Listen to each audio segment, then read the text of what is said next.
2024 সালের 5ই আগস্ট বাংলাদেশের ইতিহাসের ঘৃণ্যতম ফ্যাসিস্ট পালিয়ে যাওয়ার পরপরই বীর জনতার উদ্দেশ্যে দেওয়া এক অভিনন্দন বার্তায় আমি বলেছিলাম, বিজয়ের কাছে পরাজিতরা নিরাপদ থাকলে বিজয়ের আনন্দ মহিমান্বিত হয়।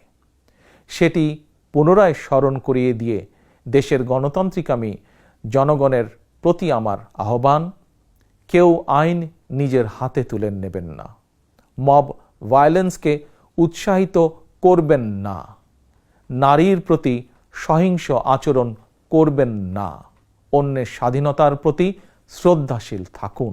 একজন মায়ের চোখে বাংলাদেশ যেমন, আমরা তেমন একটি বাংলাদেশ গড়তে চাই যেখানে দল, মত, ধর্ম, বর্ণ নির্বিশেষে বিশ্বাসী, অবিশ্বাসী, সংশয়বাদী প্রতিটি সন্তান, প্রতিটি মানুষ নিরাপদে থাকবে। আজ এবং আগামীর প্রতিটি 5ই আগস্ট হয়ে উঠুক গণতন্ত্র, সুশাসন প্রতিষ্ঠা আর মানবিক মানুষ হয়ে ওঠার অঙ্গীকারের দিন।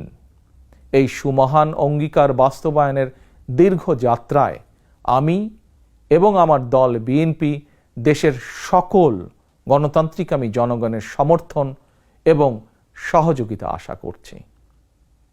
আল্লাহ হাফেজ। বাংলাদেশ জিন্দাবাদ। বাংলাদেশ জাতীয়তাবাদী দল জিন্দাবাদ।